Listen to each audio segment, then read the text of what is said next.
Hello everyone and welcome to Parcon 2021. Thank you for joining this session. We'll be discussing some of the challenges facing us in the search for a cure for Parkinson's and what we as an international community of people who care can do about it together. I'll be your host for the session. My name's Claire Bale and I'm the Head of Research Communications and Engagement at Parkinson's UK. So let's start by meeting our speakers for the session. First, I'd like to introduce Marc van Grieken, or I'll let him introduce himself. Over to you, Marc. Thank you very much, Claire. As Claire said, my name is Marc. I'm a landscape architect. I am particularly active in the field of renewable energy in the context of addressing climate change. I'm still working full-time. But over the last 16 years, I've also had Parkinson. So that is kind of leading to almost a change. Am I defined as a landscape architect ultimately, or am I becoming defined as a person with Parkinson's?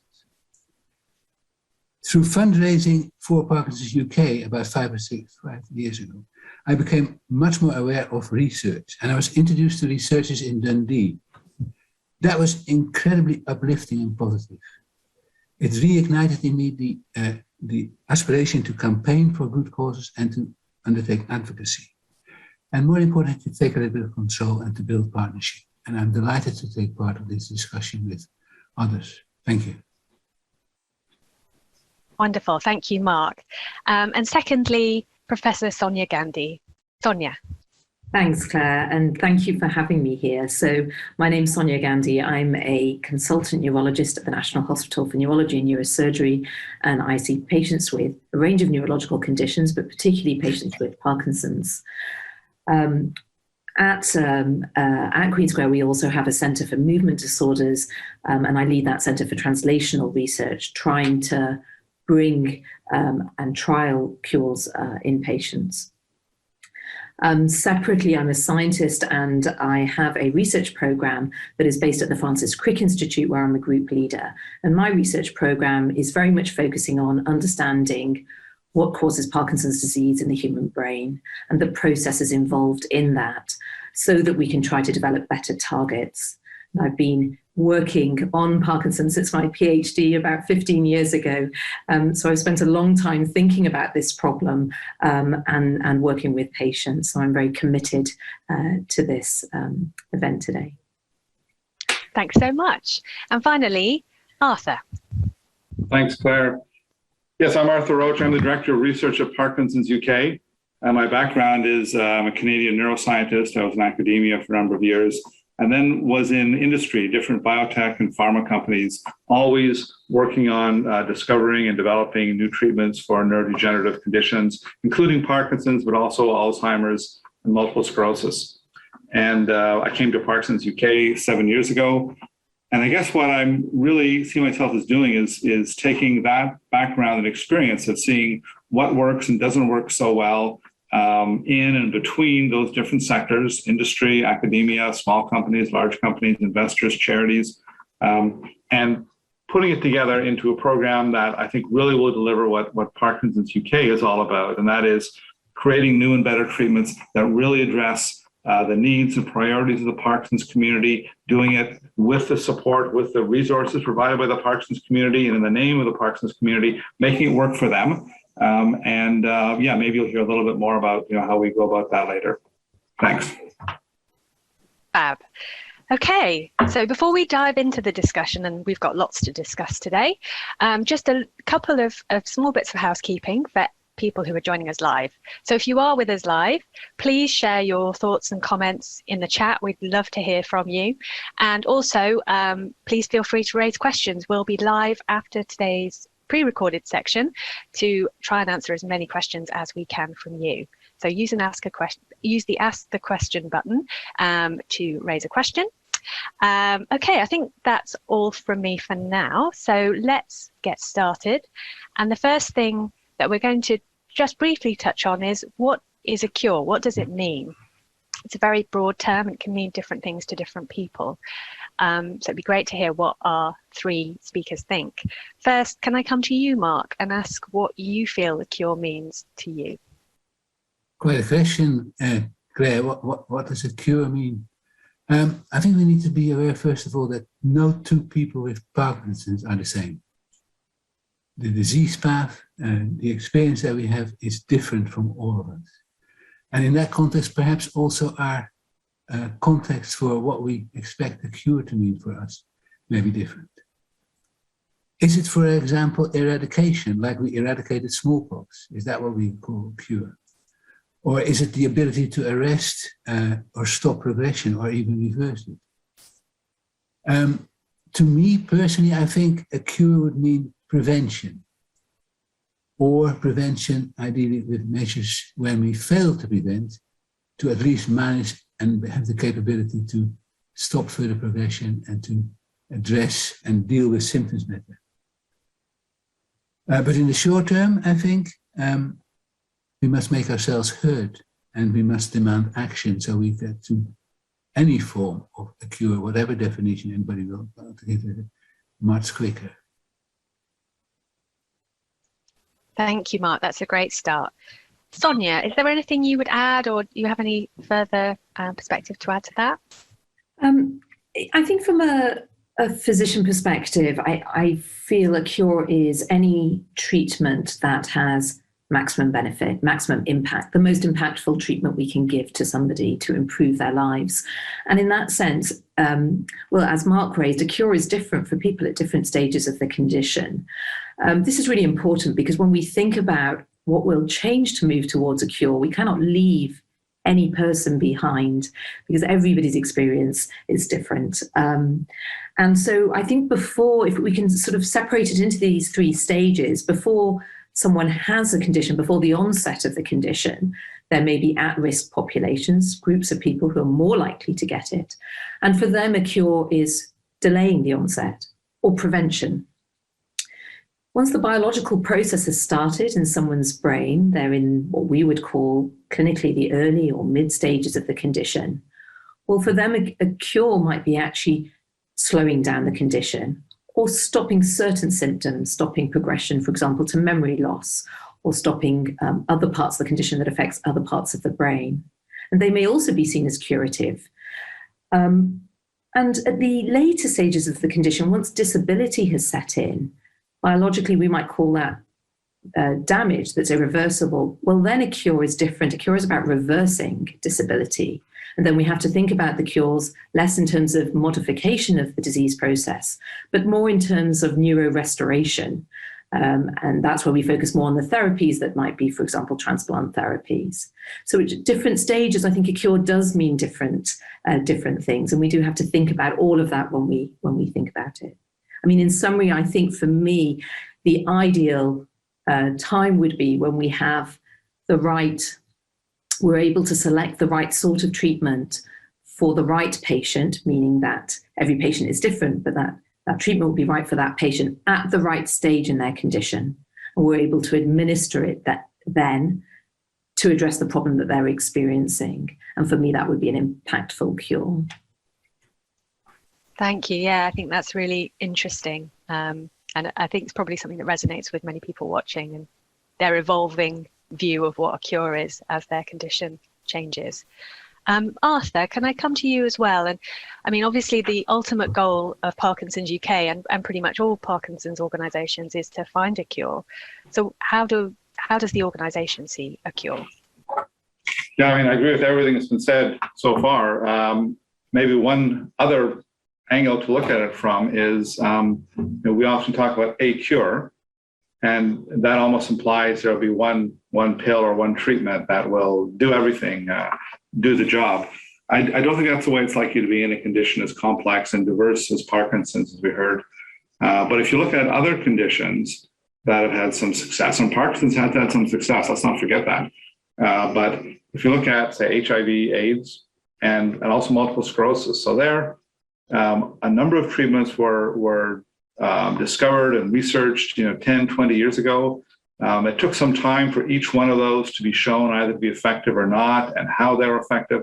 Then it took some time to understand how to optimally use each one of those on its own, what stage, what dose, for how long. Are there different groups that respond better to one treatment or another? And then the combination of those together to make new treatments or customized treatments for individuals.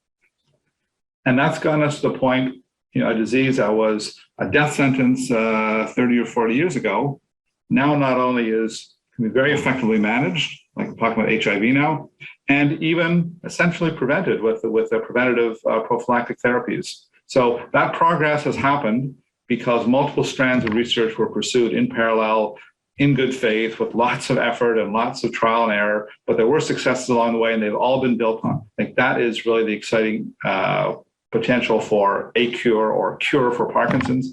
I can see we're in that process now. I can see certain aspects of Parkinson's treatment that are better addressed, other types that are partially addressed or in the process of being addressed, and other parts we need to make a lot of progress on. They're all going to come together someday. And each generation, each decade, has its role to do to move things forward, and we're doing ours now. So I feel quite optimistic about it, but it's not going to happen in a week. Thank you. Yes, spoiler alert, it won't be happening this week. But thanks. Okay, that's really helpful, and I think sets the scene really nicely for us to move on into the main discussion, which will be around what are the challenges facing us as a community in finding a cure or cures for Parkinson's, and how can we overcome them. So we're going to start with Sonia, and she's going to talk a little bit about some of the scientific challenges that are proving a problem for us at the moment. So Sonia, over to you. I think you've got some slides to share. So thank you, Claire. Let me start by describing the pipeline, the journey really that we take as scientists and clinicians and people in the industry sector to trying to find a cure. And it really begins on this side of the slide, scientific breakthroughs. We need breakthroughs to understand and to generate ideas around what is causing the process. And once we have these ideas, we move towards studying them, studying and examining and coming up with the answers of what is happening inside a person's brain that gives them the symptoms of Parkinson's. And all of this, of course, is work that happens in the laboratory and mainly in the academic sector.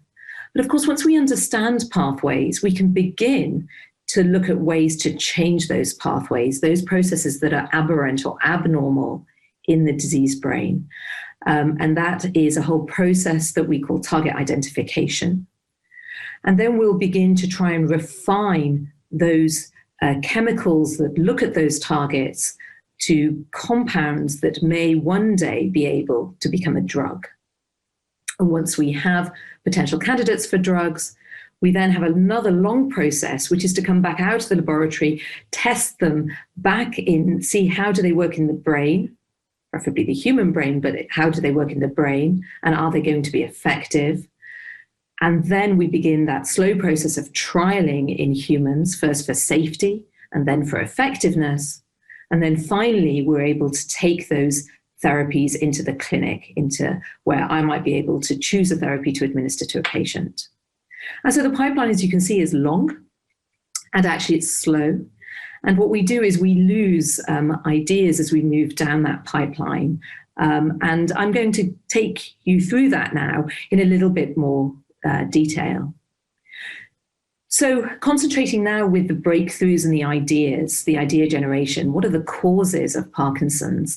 And we think about conditions where there's a single cause as actually being relatively simple. And I put simple in inverted commas because that actually has taken some time for those medical breakthroughs.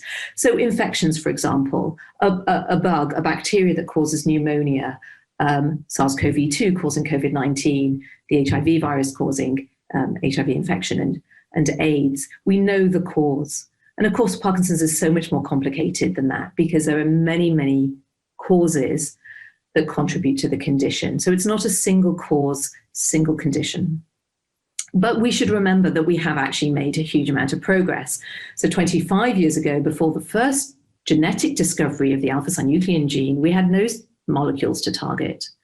And over those decades, as genetic technologies have moved forward and data science has moved forward, we understand well over 100 potential genetic risk factors. And that has revealed a lot of rich data for us to explore to understand what is happening in the human brain. Now, the second problem is when we come to study those disease processes. Well, of course, they're in the human brain, which is, needless to say, an incredibly complex organ, 1 billion neurons, 1 trillion cells, all carefully wired in these circuits to allow us to think and move the way that we do, but also encased in a skull, and accessing that is very difficult. So in comparison to, for example, cancer science and cancer biology, where we can remove the tissue and study it directly under the microscope, it's very difficult for us to study the human brain under the microscope to the detail that we need to find drugs successfully. So what we try to do then is build a model of the brain, or build models that show us those disease pathways. Now, of course, that's difficult, because how do you build a model of a very complicated disease that has many factors that cause it? And more than that, whilst for patients, I think the disease can feel very rapid from a biological point of view, it actually emerges over decades and changes over decades. So we're coupled with another scientific challenge of modeling a condition that doesn't evolve over days, weeks, months, the way an infection might or malignancy might, but a condition that actually evolves over decades.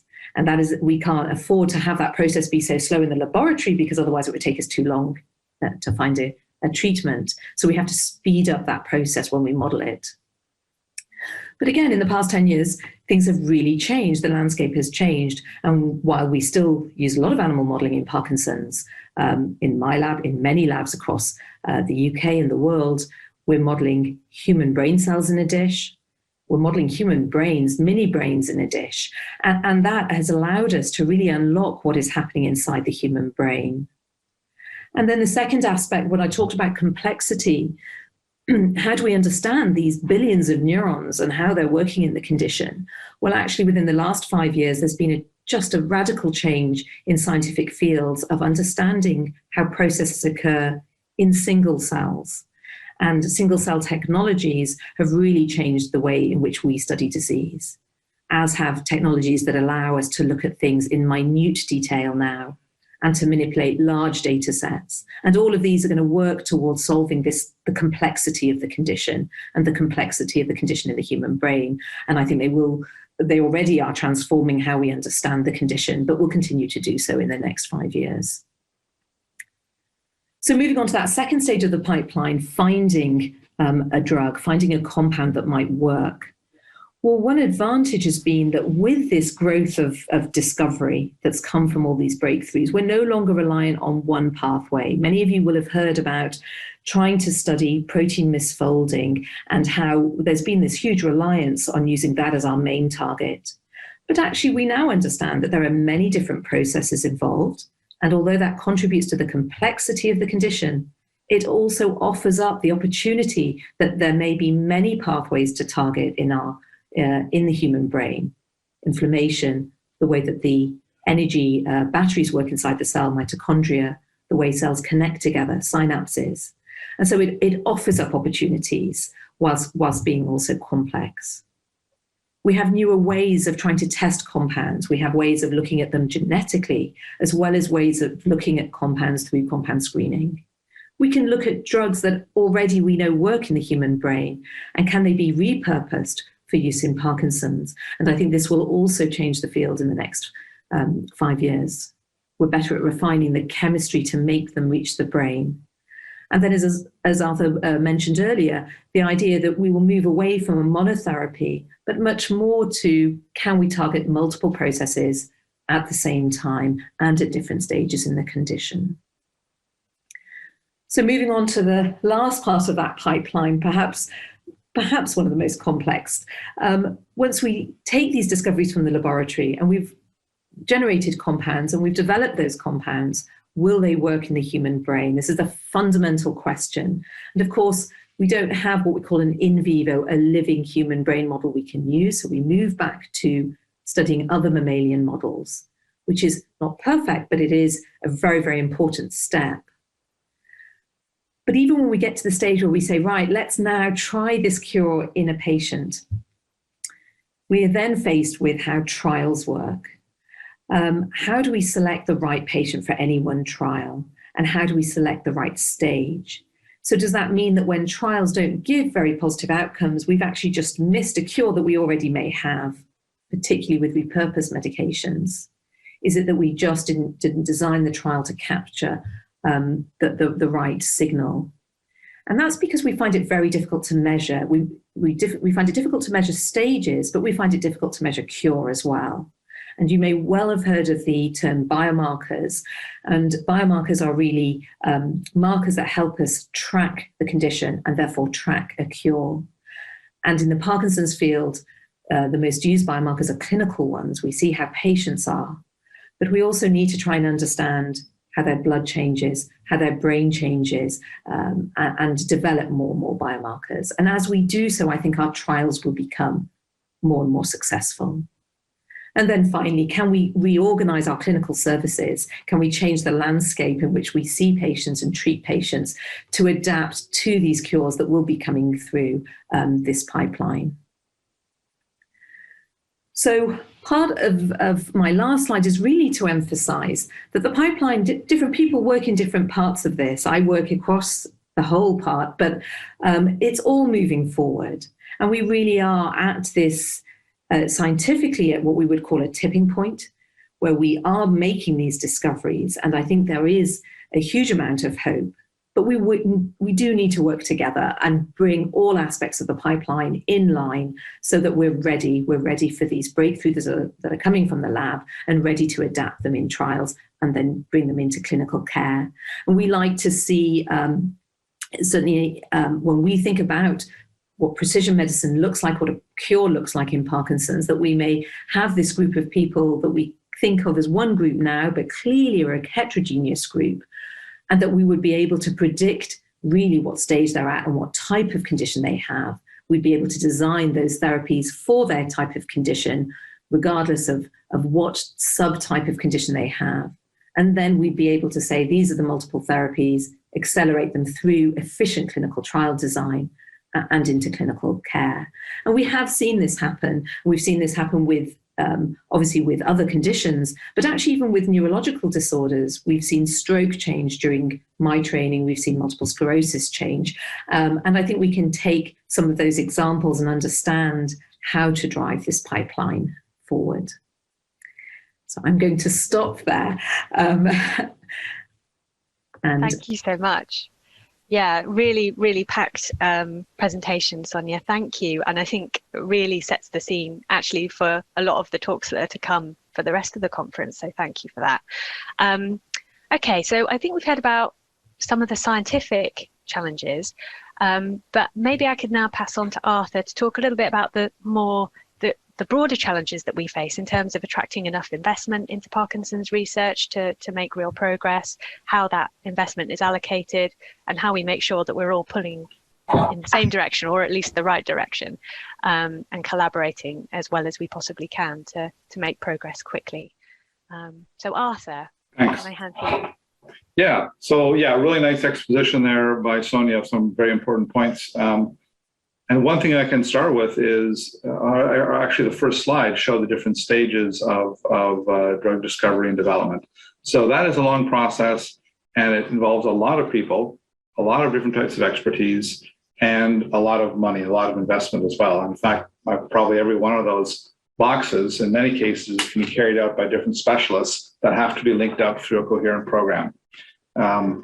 So the cost of developing a new treatment, has been estimated in different ways by clever business analysts, but certainly it has been, on average, if you look at the number of new drugs that are created and the amount of total investment, it can be over £1 billion, $1 billion, and so that's a heck of a lot to come up with. And there are very few parties who are willing to do the whole path themselves. But on the other hand, very optimistically, I think there is a lot of investment available. There are, between pharma companies and investors and government programs, there are literally billions and billions and billions every year being spent on trying to create new treatments. So that's very optimistic. We've seen the recent example, of course, we'll all have in our minds with COVID, how when there's a real reallocation of large chunks of that investment to a single purpose, well, a lot of progress can be made quickly. So I see this as very largely a problem of allocation. Parkinson's is a condition that is viewed as a fairly common condition. So it's certainly of interest to all these players, whether it's government funders like the MRC or charities or pharma companies. So it's definitely of interest. But in almost every one of those organizations, it stands in competition with diabetes, with COVID, with cancer, and with multiple sclerosis, you name it. If you're in a pharma company or an investor or a government, you have to look at all these areas and make some decisions about where the investment goes. And that, I think, is where we can really come in, because we're one of the few players, people on this call, and some other small group who are really dedicated to Parkinson's. We have to make Parkinson's work.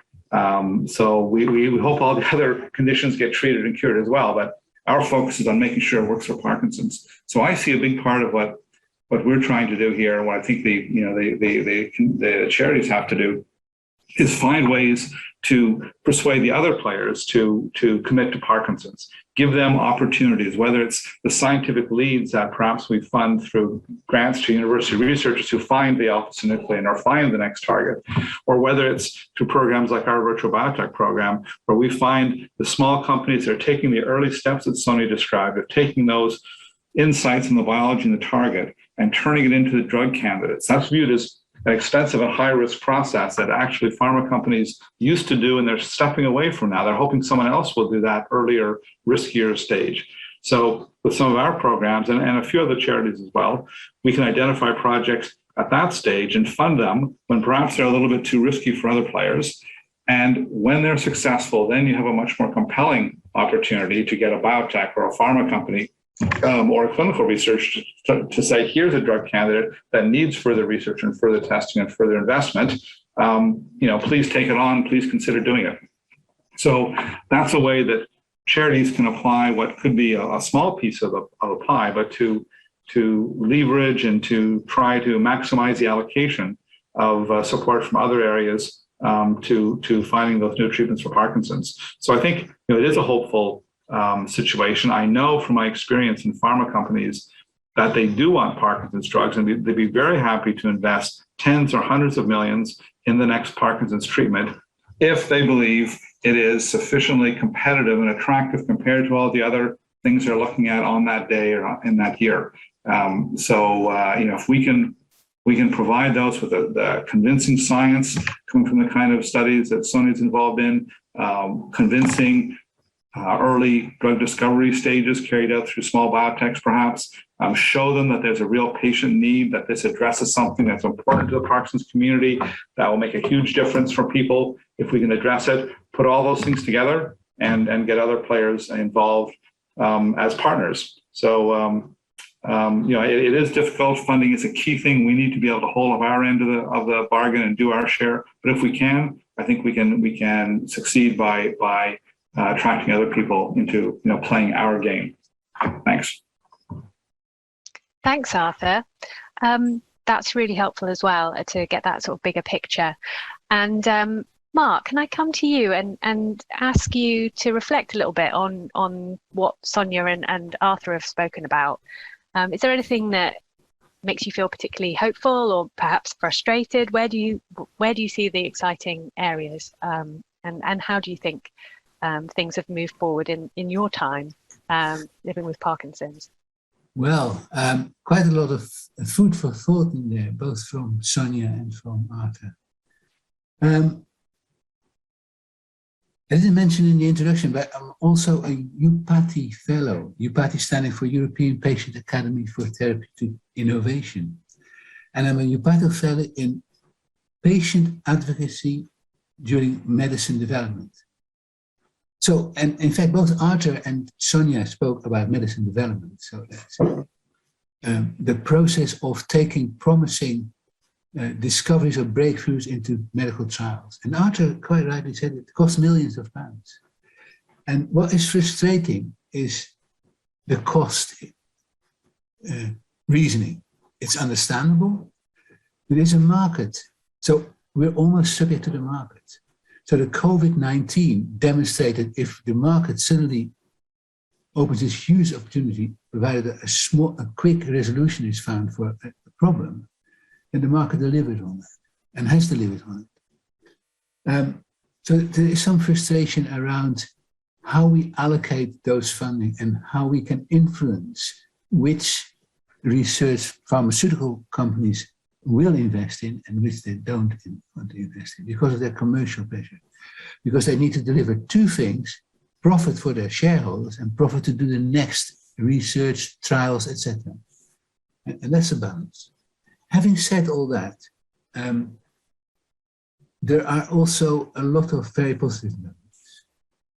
But it seems that in all these aspects, there is positives and negatives. There's pulls in both directions. For example, COVID proved again that working collaboratively led in a very short period to very successful results in terms of finding various vaccines by several manufacturers. And that is to do with sharing of information, sharing with research finding.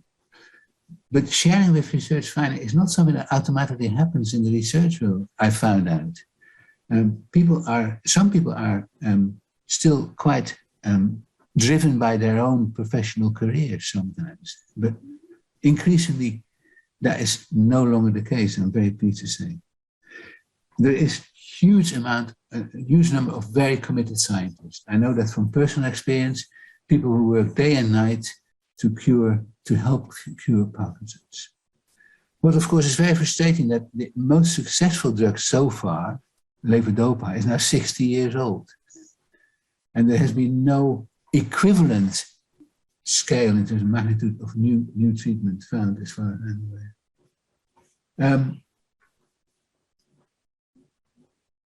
Parkinson's is also the fastest growing neurological condition, faster than any of the others. The number of diagnoses, of course, is better, and therefore the numbers grow. There is also clear links with environmental conditions, and we can work on that. But because it's the fastest condition, it not necessarily has a high priority.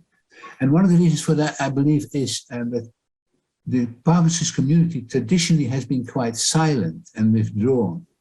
And that is the result of traditionally Parkinson's being more strongly associated with the elderly part of the population. But increasingly, of course, we find early onset Parkinson's, and people who are in their 20s are being diagnosed or even younger with Parkinson's. So Parkinson's comes slightly higher up on the awareness agenda of people in general, and therefore on the awareness to maybe donate money for research. But not enough. But again, there are some developments such as PD Avengers, which was founded in Canada, looking at a global campaigning organization, really, to put Parkinson's high up the agenda, to reinforce. And I joined that because I think we do need to campaign. We do need to campaign to say what matters is how we can bring things together. What matters in how we can persuade governments, other organizations to spend more money on research. Because I have absolutely no doubt that the finding of a response to Parkinson's, person-specific, the cure that we all talked about earlier on, will be much quicker achieved if there is more money going in. But not just that.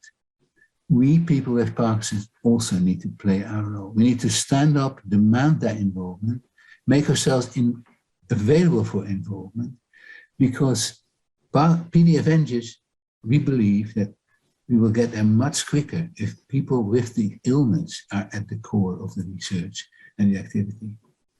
And I think that's the point where I will leave this bit. Thank you very much. I think that's a really important point, actually. The role that patients have in all of this is huge in terms of demanding change, demanding investment, and also being part of the scientific process and a partner along the way, not just as participants in trials, but also in helping to set priorities and help scientists to do the most efficient research. So thank you. Lovely. Well, I think that's really a fantastic discussion. I wonder if I could now come to you all again and ask, if there's one message for people who are watching this at home, about what we can all do to try and drive forward a cure, what would you say that is? Maybe I'll come to Arthur first. Is that all right? Yeah, thanks, Claire. Yeah, I think for me, hearing everything here, I would distill it down to actually a very hopeful message that progress has been made, progress is being made.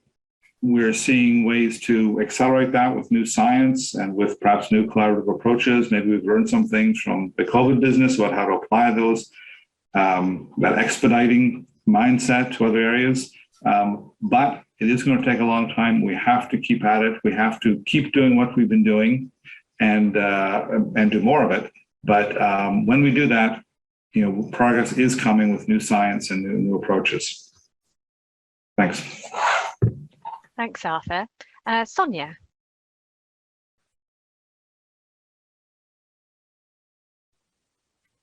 I wanted to pick up on something Marc had said, and I agree the pipeline is very long and slow. And so the biggest frustration, and I think it's for everyone, I mean, I think it's mostly with patients, but I think also people working as scientists and clinicians find this very frustrating. It takes on average 15 years to go from a laboratory discovery to something that's in the clinic. And that's just too slow for the need right now. And what COVID taught us was that in 1 year, you might be able to identify a cause, find a potential cure, and prevent it within a year. I mean, that's just incredible. And that's what we would call accelerated translation. That's pushing any of those breakthroughs down a pipeline at light speed because the need was there. So how do we generate the political will, the funding will, and the scientific progress to accelerate translation to the speed that we really do need for these conditions? So I think it was a really key point that we can accelerate translation. We've shown we can in COVID times, and why not for other conditions? And the second point I wanted to also bring up that Marc mentioned was about research culture. So COVID has also changed research culture in a way that was already evolving, but really had to change. And by that, I mean people sharing their findings before they've been peer reviewed, which is a long process, talking across sectors before it'd gone through years of checking in the lab. So the earliest discoveries people were making were being put on these servers where everyone could read, and changing policy long before they actually changed, before the science and the clinical side caught up. And this openness, the data sharing, the transparency, the working together as teams, as team science, was very successful for COVID, and I think would be very successful for other conditions. And it's not that we don't do that in the global community for Parkinson's, but actually to the degree that's been done in the past year, it would be really good to see that. So I think those two aspects would really help as clinician scientists move treatments that are coming down the pipeline faster. Thanks so much. And Marc, you've already kind of sort of given your call to action, which is for patients and people close to patients to get involved in research and join organizations like PD Avengers. I wonder if you could share a little bit about your personal journey to getting involved in research and where to start, because maybe it feels a little bit overwhelming for someone who's completely new.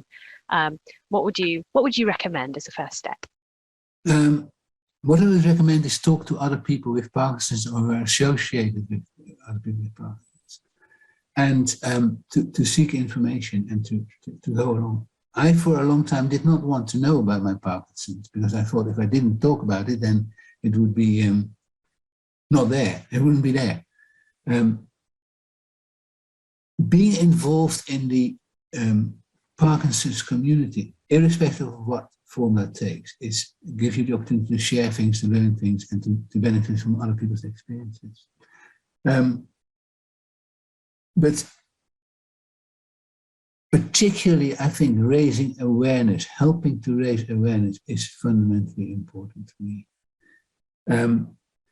People in general don't know the truth about what's happening with Parkinson's. I started off by saying I'm a landscape architect active in the field of climate change.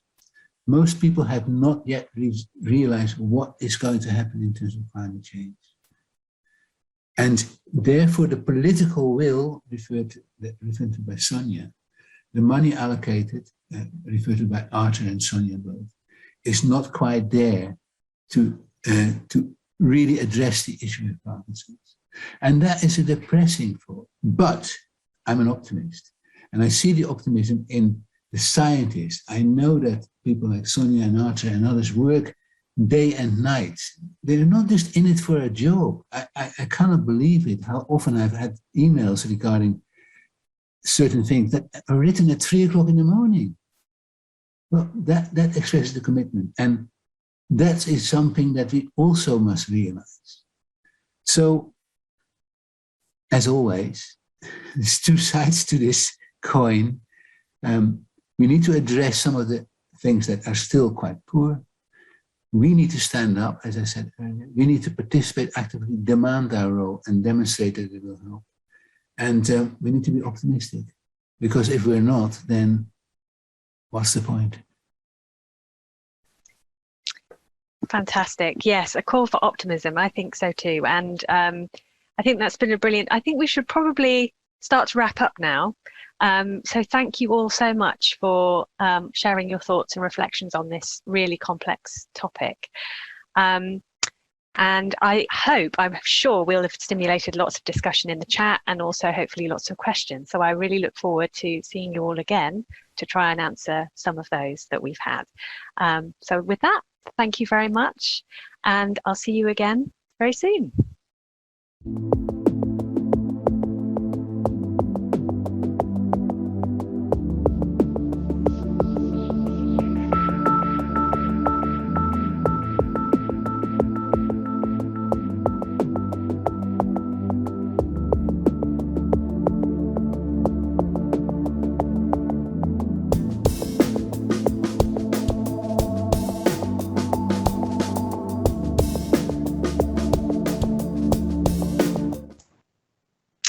Hi everyone, and welcome to this live Q&A. Thanks to everyone who's asked a question. We've got quite a few to get through, I can see. So with no further ado, we've got Marc, Sonia and Arthur with us now. So let's get started. The one at the top of my screen is from Clive. Most trials test only one therapy, but given that Parkinson's is multifactorial, should trials actually include multiple therapies being tested at the same time? Who should we pitch this one to first? Sonia, you're smiling, looking ready for it. Well, it's a great question, and I think the fact that we understand that Parkinson's is multifactorial means that there are multiple processes happening in the brain, and therefore that speaks to the idea that clearly you'd need multiple drugs to affect those processes. So yes, I think it is the right idea that we might go to an era of multiple therapies, but we would still have to understand how each single one worked. And that really puts us into a place of to really dig deep into both the scientific understanding as well as the understanding of how a drug might work in a trial, into doing arms with single therapies before trying arms with combination therapies. But I absolutely think that will be the future for treating Parkinson's. And on a slightly related note, can we give multiple therapies to different patients at the same time? Well, I think that is a different way of designing trials, which we're obviously trying to move to with a multi-arm trial design, where we have arms of patients each receiving a single therapy, though, but all at the same time, to try and speed up the way in which we evaluate treatments. Brilliant, thank you. So a second question, this one is specifically for you, Marc. Christine asks, I read in your bio that you're a member of the Dundee Research Interest Group. What is a research interest group, and what's their role in research engagement? Nice question. The research interest groups have been established by Parkinson's UK as part of their research support network. That's actually aiming at the force of promoting and supporting research. Research interest groups are local groups of people who are all interested in research and wishing to support that objective of Parkinson's UK to have people more involved in research. They are regionally based. So in Scotland, there are now 4 research interest groups, one in the west of Scotland, the oldest one in Edinburgh, the second oldest one in Dundee, and the most recent one in the north of Scotland. We comprise of a bunch of people with Parkinson's and or their partners or carers who have a special interest in promoting and participating in research. And another unique factor or element is that we work closely with academic institutions who undertake research into Parkinson's. That applies to Edinburgh, Glasgow, and Dundee. In Dundee, we have strong links with the University of Dundee and a want unit who specializes in genetic potential relations with Parkinson's. So research interest groups are very welcoming. We always want to look for more people to participate, and we try and promote more research and participation therein. Thanks, Marc. Yeah, and I know that lots of the research interest groups have been doing loads like online events, trying to bring research to the community and keep that connection going even throughout the pandemic. So they've done a phenomenal job. Yeah, and you can find out information about research interest groups on our website too. So next we have a question from Neil. Is it time to reevaluate the measurement methodology such as the UPDRS used in trials? They seem to concentrate on physical symptoms and not non-physical symptoms. So first, maybe we should, for some people who might not know what the UPDRS is, explain that.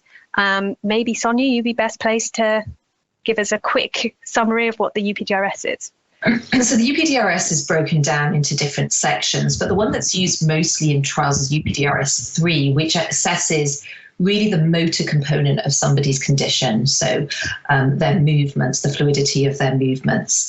And it's really a great question because, of course, it's absolutely time for us to broaden the way in which not only we understand a condition that has so many elements that are non-motor, from sleep disturbances to memory problems to changes in mental health, just to name a few. And we're not capturing those if we restrict ourselves to using this one scale of movement scores. So yes, absolutely. I think it's time, and I think it will really help us evaluate treatments better if we can understand whether they improve other symptoms or other aspects of the condition. Thank you. Arthur, do you want to add to that? Because I know it's something that we've been thinking about a bit at Parkinson's UK. Sure, yeah, thank you. Certainly, there's a recognition there are so many aspects to Parkinson's, and actually individual trials may focus on those different aspects. So not every trial in the past used UPDRS as the final endpoint, and not everyone in the future will. Maybe none in the future will. But there are specific scales on, say, cognition in Parkinson's, on pain, on sleepiness, on constipation, on speech. So there are scales that have been developed to look at all these aspects of Parkinson's, and they're used in different trials. In fact, even a given trial, a single trial that uses UPDRS Part 3 that Sonia described as a primary endpoint will very often have 5, 10, 15 of these other scales also used. So if you're a participant in the trial, get ready to sit down with a pencil and paper and roll your sleeve up and get tested in a lot of different ways. So I think there's still a need for better scales for sure, and digital measures are very useful for that, both for motor symptoms, and they're being looked at for non-motor symptoms as well. But perhaps it's not as bleak as it might sound if one hears a lot about UPDRS and is not aware that there are so many other scales as well being used today. Thanks. And Marc, do you have any comments? Have you been on the receiving end of the UPDRS? Yes, every consultancy meeting we are snapping our fingers, we're tapping our feet, we're touching our noses and things like that. And actually, it's interesting because the first time this happened to me, I wasn't actually advised that it was a universal scale or that it was something that was regularly used. Now I usually have a laugh with my consultant about it. But it needs to go much wider than that, and that's already been explained. It's not just about the movement, it's about how we are mentally as well, and what causes that, and all the other symptoms that we may have, anxiety, you name it, fear of going out, falling over, etc. Thank you. Yes, sounds like there's a good consensus there. We agree. Lovely. So we've got a few questions now about sort of that all touch on a similar theme. The first from Geraldine: how does Parkinson's UK collaborate with the global scene? Arthur, can I ask you to take a lead on that one? Yeah, sure. Thanks. Collaboration is very important and very popular, and we do a lot of it. So I can mention a few programs. One of them is our the Critical Path for Parkinson's, which is a global consortium to look at a bit the question that we heard about earlier: how to do better trials. So when we're going to test new treatments, especially in earlier stage Parkinson's, what are the best ways to measure the effect of the treatment? And working with companies that want to do those trials, working with charities that have the patient perspective, and working with the government regulators to find new paths. So that's one global collaboration that we actually play a leading role in. We're involved with other Parkinson's charities in selecting and funding trials, including clinical trials. Organizations like the Michael J. Fox Foundation and Parkinson's Foundation and Cure Parkinson's. So we've worked with all these in the past, and I'm sure we'll in the future on funding trials. And there's always a number of initiatives going on in the background that don't really always get a lot of public attention about finding ways to work better in Parkinson's, or ways to address particular issues where international collaboration is a scene. The one thing we don't do, and I would, people who've heard me speak on this before will know what I'm going to say. I don't think it's a good idea to have a single research strategy for the entire world where all the smart people get together and convince themselves they found the one best path, and we all do that one path. That's probably, a diversity of approaches with different good projects looking at different potential approaches is probably the way we're going to find the right path. And as you heard earlier too, not the right path, but the right paths that can then be combined to be the most effective treatments. That's my piece. Thanks, Arthur. And to build on that a little bit, we've got a question further down in the Q&A, I think from Alan, asking about, collaboration between researchers around the world as well. So I don't know if Sonia, you want to sort of build on Arthur's points. Yeah, I think, collaboration, of course, is key, especially in what we call translational science, trying to take discoveries from the academic laboratories and into something that results in patient benefit. And that's our goal. That's what we all want to see happen. But that requires teams of people. So teams of people working well together. And there has been, I think, a mode of that happening spontaneously for decades. And then more recently, the global community of Parkinson's researchers are coming together through structures such as the charities, through Parkinson's UK, through the Michael J. Fox Foundation, through one of the large global initiatives called Aligning Science Across Parkinson's. What's quite good about some of those global initiatives is that we're coming together, but also with a mindset of sharing what we do. So there really has to be a shift in research culture as well to make all discoveries available to everybody to pursue. And that requires us to be very open, sharing our data with other groups, sharing our resources as well. And I think that's the big key to the collaboration. Yes, we all do need to work together, but we also need to work together in a really productive way. Thank you. Yeah, and Marc, coming to you, obviously this is I think something you're really passionate about, seeing more and better collaboration. And perhaps that's something that PD Avengers, another organisation you're involved in, is really into. Yeah, first of all, I echo what previous two have said, Arthur and Sonia.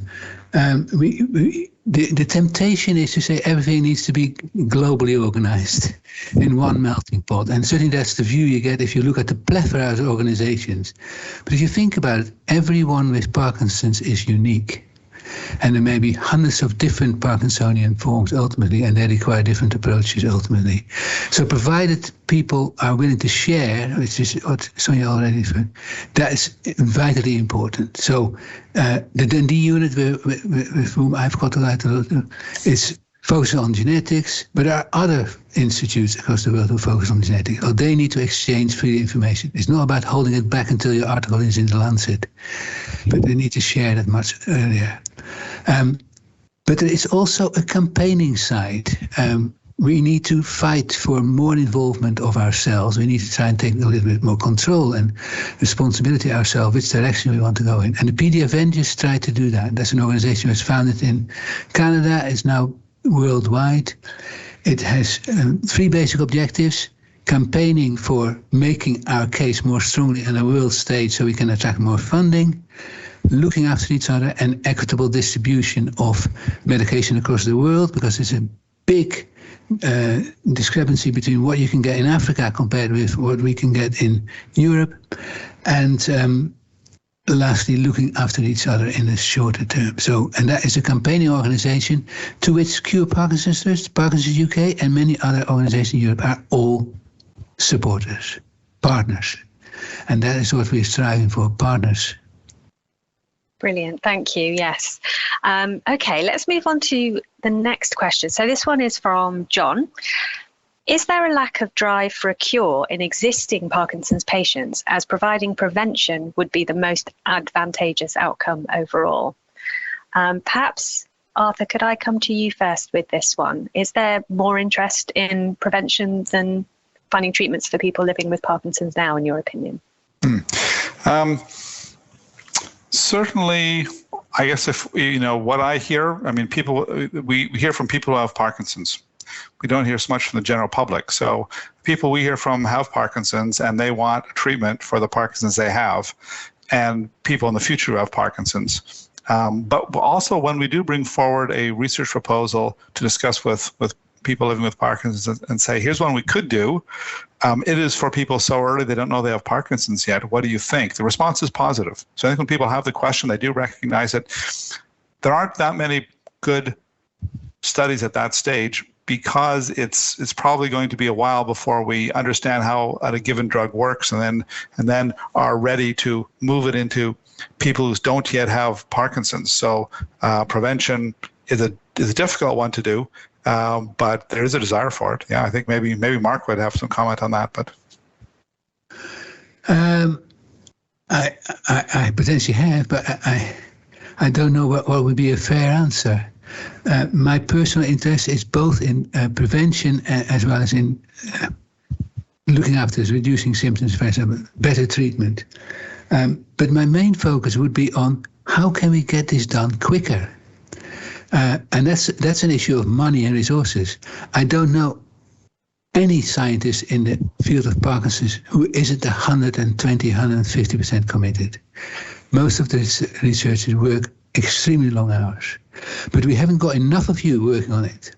And if I draw one parallel, of course, the obvious one with COVID, if we want to sort something out in a very short term, we potentially can. Now, I don't compare Parkinson's with COVID in terms of numbers, but the principle applies. If we have more resources, more ongoing liaison, and then we will be quicker at both. Better treatments in the interim, prevention, and ultimately a full cure. Thanks, Marc. Okay, I'm going to try and get through a few more quick-fire questions before we have to stop. So a question from Matt here.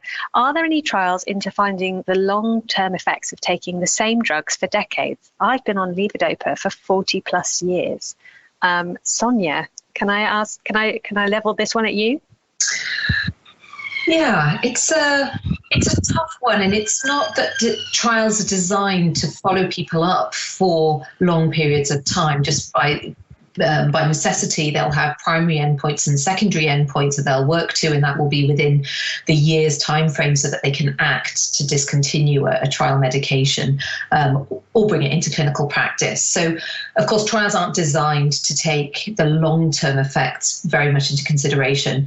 But when we retrospectively look back at trial data, we can sometimes capture patients, data on patients who have been on the standard of medical care, levodopa, for long periods of time. And we can get some understanding, and you may have had sort of conflicting reports about whether actually long-term levodopa treatment is in itself a modifying therapy. We can get that sort of information, but it's tentative because the trial wasn't designed to prove that. So we can only really do those sorts of studies retrospectively, but there's such important questions to ask. And it's just that trial design doesn't really capture that. I would just add that outside of trials, there are pharmacovigilance programs. So every drug manufacturer has to have a program where they spend money and time on it, where they're collecting any reports that come in of a patient on their drug that had something happen. And it all gets reported, and it's all reviewed regularly, and people are looking for patterns. That won't necessarily catch everything and won't answer all the questions, but it's definitely not the case that it's thrown out there and not followed. There is following. It's happening quietly in the background, and sometimes they find important things that have to be addressed. Yeah, and it must be pretty unusual, actually, for someone to be taking levodopa for 40 plus years. So there can't be many people in that category. So I think we probably only have time for one more question. And there's a great one here from Beverly. Nice and simple.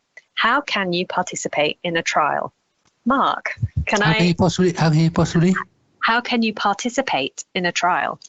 Many ways. Offer yourself up as a potential participant. There's different types of trials, and maybe double-blind trials. So you might have a placebo, you might get the real medication, but nobody knows it. Study about it, become a UPATI fellow, and become an advocate for patients. And you may be asked to comment on the outline of a trial. You may be someone who supports others in the trial. There's many. But how do you become involved? Make known to the wider world around you that you would like to participate in the trial. Write to Parkinson's UK, other organizations, and follow your research groups, your research interest groups, etc. Thanks, Marc. And I'll just add there a little very practical thing. Parkinson's UK has a place on their website where we try to follow every clinical trial that's available for people with Parkinson's in the UK. People can go there, put in their postcode, maybe some information about their condition, and they'll be told about trials that are happening within 50 miles of their home or whatever, and they can consider studying, looking into them further. Yeah, and if you're not from the UK, there are other sites like Fox Trial Finder that provide the same kind of service. So there are things out there, and you should be able to find them in the Take Action tab on the event website. So do have an explore there, but if you need any further support, just email us at research@parkinsons.org.uk. Okay, well, I think I'm going to thank our speakers very much for whizzing through those questions, and also everyone who submitted a question today. We had some brilliant ones, so thank you very much. But that brings this Q&A session to a close, and the whole day to a close, in fact. So I'm actually going to hand over to Arthur now to share a few final thoughts on today and to whet your appetites for tomorrow's day of talks. Thanks, guys. All right. Well, thanks, Claire, and thanks, Marc and Sonia, for the talks and the Q&A today. Of course, I also want to thank all the speakers and contributors for today's sessions, both the recorded sessions and the Q&As.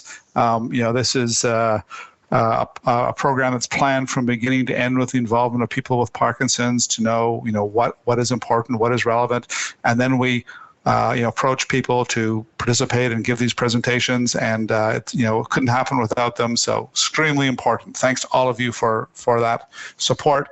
And of course, the whole thing would be in vain if you weren't here watching us now.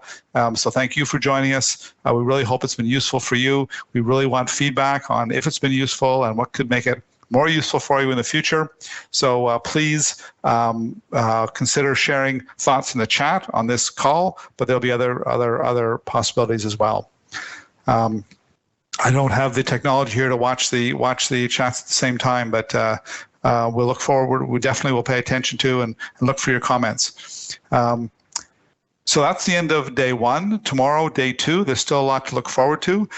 Day two of PARCon will be dedicated to looking at research evidence to improve lives today. So there's a long-term research into what could be the cures of the future, but there are things that can be done today, and there's research that needs to be done into how to make those current approaches work better. So that's the focus of tomorrow. It will include sessions on diet and nutrition, physical activity and exercise, making the most of your care team, and tactics for living well. So very practical things, and the research that supports best practices in those areas. So we hope you'll join us. We'll be starting at 10 a.m. tomorrow. So look forward to seeing you all then, and thanks again for joining. Bye, everyone.